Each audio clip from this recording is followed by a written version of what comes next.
Quotes from E.M. Bounds. From the Kindle, Deep Christian Quotes and Bible Verses. First quote. The preaching that kills is non-spiritual preaching. The ability of the preaching is not from God. Lower sources than God have given to it energy and stimulant. The Spirit is not evident in the preacher nor is preaching. Many kinds of forces may be projected and stimulated by preaching that kills, but they are not spiritual forces. They may resemble spiritual forces, but are only the shadow, the counterfeit, life they may seem to have, but the life is magnetized.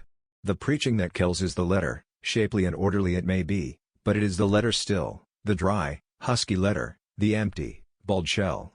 The letter may have the germ of life in it, but it has no breath of spring to evoke it. Winter seeds they are, as hard as the winter's soil, as icy as the winter's air, no thawing nor germinating by them. Second quote. Our praying needs to be pressed and pursued with an energy that never tires, a persistency which will not be denied, and a courage that never fails. Third quote. This letter preaching has the truth. But even divine truth has no life-giving energy alone, it must be energized by the Spirit, with all God's forces at its back. Truth unquickened by God's Spirit deadens as much as or more than error. It may be the truth without admixture, but without the Spirit its shade and touch are deadly, its truth error, its light darkness. Fourth quote.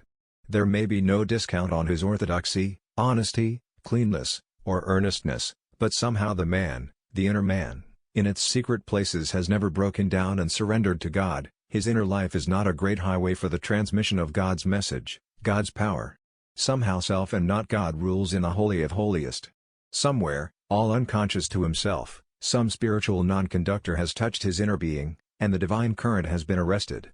His inner being has never felt its thorough spiritual bankruptcy, its utter powerlessness. He has never learned to cry out with an ineffable cry of self-despair, and self-helplessness, till God's power and God's fire comes in and fills, purifies, empowers.